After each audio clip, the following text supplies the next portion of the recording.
It's been almost 80 years since the end of World War II. This global conflict upended life between 1939 and 1945. By its end, more than 418,000 Americans had perished. Today, we better understand this war by watching movies, reading books, and heading to museums that cover this period. But sadly, there are some groups that have been largely left out of the narrative. One of them is the extent to which African Americans contributed to the war. Did you know that around 1.3 million Black American men and women helped the U.S. win the war?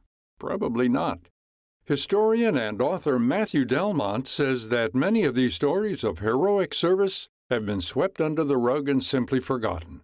He highlights the story of one man, Doris Miller, who was a U.S. Navy cook on the USS West Virginia. After the bombing of his ship, the West Virginia, Pearl Harbor, Doris Miller, he had no training on the ship's anti-aircraft guns.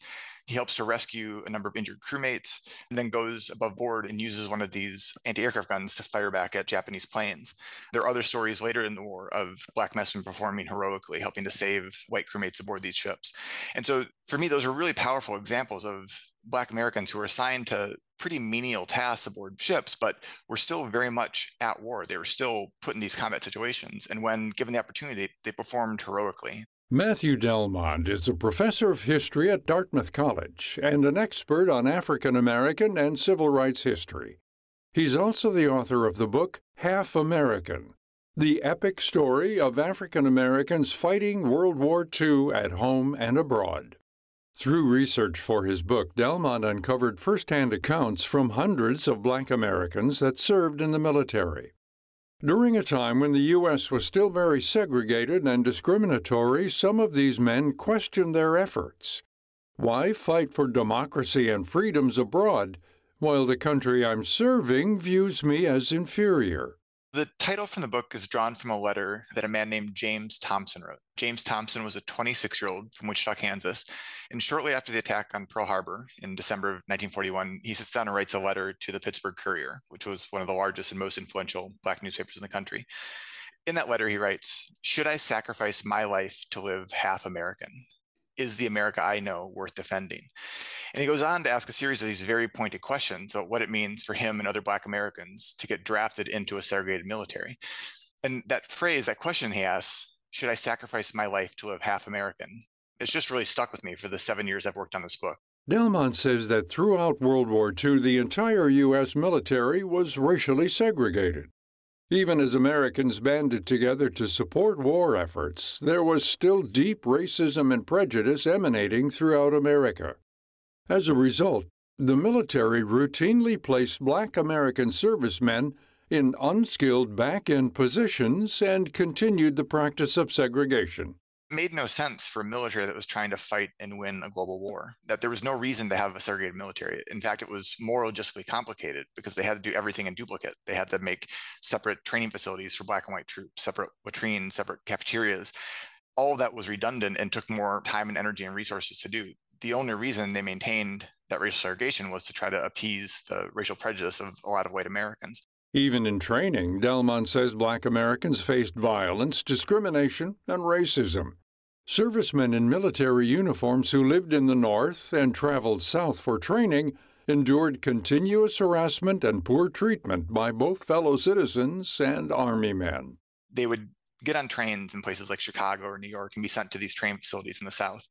And almost to a person, they described when the trains reached Washington, D.C. or reached another demarcation point to the south, they had the transfer from integrated seats on the train to segregated train cars. Even though they were wearing U.S. military uniforms, it immediately signified to them that they were not fully part of the military effort, that they were going to be segregated and treated separately, really treated as second-class citizens. They tell stories about pulling into these southern towns and having to pull the shades down on the trains so that white townspeople wouldn't throw rocks at the trains they pulled into town. And then they tell stories about going to these training bases across the U.S. South and being harassed both by white officers and other white enlisted men and by white townspeople. When they were on base, the white officers would call them racial epithets almost daily, and they were subjected to extreme forms of segregation and racism, even while they're still in the U.S. And while hundreds of thousands of Black men headed off to training and deployment, their counterparts were hard at work supporting troops in different ways. They helped to build the airplanes and the tanks and the trucks that helped to win the war. And those were really important job opportunities for Black women. They were fighting to get that foothold in these industries and played a really important role once they got there in terms of producing the goods that were needed to win the war. And then in terms of the military effort itself, there were thousands of Black women who participated in the Women's Army Corps. The largest group was a group called the 688th Central Postal Directly Battalion under the leadership of Charity Adams, who ensured that troops throughout the European theater received mail from home, which was really vital for morale, that Black troops and white troops described how important it was to receive letters from home. And this unit of Black women are the ones who made sure that that happened. In fact, Delmont says that by and large, Black Americans who were shipped abroad to Europe or Asia actually had a better experience in the Army than those stationed in the U.S. One of these stories is that of Army man Medgar Evers. In 1943, Evers dropped out of high school, enlisted in the Army, and soon found himself in Europe. While there, he was assigned to a non-combat role where he unloaded and transported weapons, vehicles, and supplies for troops.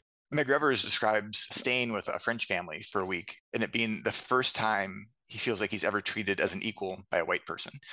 And that treatment, that sort of expanding of his worldview, really influences him when he goes back to Mississippi after the war, that he credits that as being one of the things that leads him to fight for voting rights as soon as he's back in 1945 and 1946. And his experience wasn't unique. There were numerous Black veterans who described really having their eyes opened by the different kind of treatment they received while they're in Europe, and that really influencing what they wanted to see happen in the United States when they came home. Each Black American who served during World War II had a different experience. Delmont points out that one reason Black narratives are not as well known is because many African American veterans didn't want to reopen traumatic memories. They were so deeply troubled and upset by their treatment that they didn't particularly want to talk about it after the war. And so there are lots of stories about people's dads and grandfathers and grandmothers having these stories, but being very, very reluctant to share them because it was deeply, deeply hurtful to be asked to serve your country or to volunteer to serve your country and then to be treated in this way. Particularly for Black Americans who came from northern cities. Obviously, there was racism in places like New York and Chicago, but the way that racism was felt and was carried out was different than how it was experienced in Alabama, Mississippi, and in Georgia. And so it was a culture clash. It was a real conflict that these Black Northerners felt when they got to these Southern Army bases and just were treated so poorly. It really was a form of racial apartheid within the United States. The contributions of over 1 million Black Americans who served in World War II were critical to America's victory. These strong men and women persevered despite the discrimination and bias they endured. Without them, who knows what the world may have looked like today?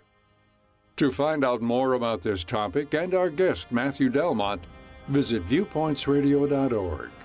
Also check out his new book, Half American, available in select bookstores and online now. This segment was written and produced by Amira Zaveri. I'm Gary Price.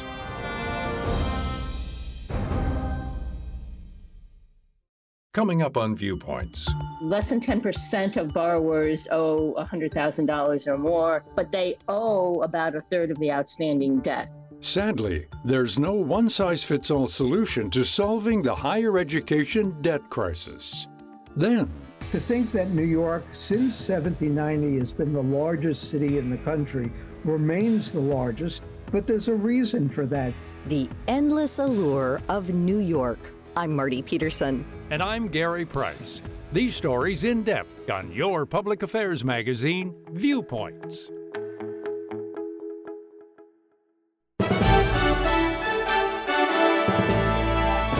And that's Viewpoints for this week.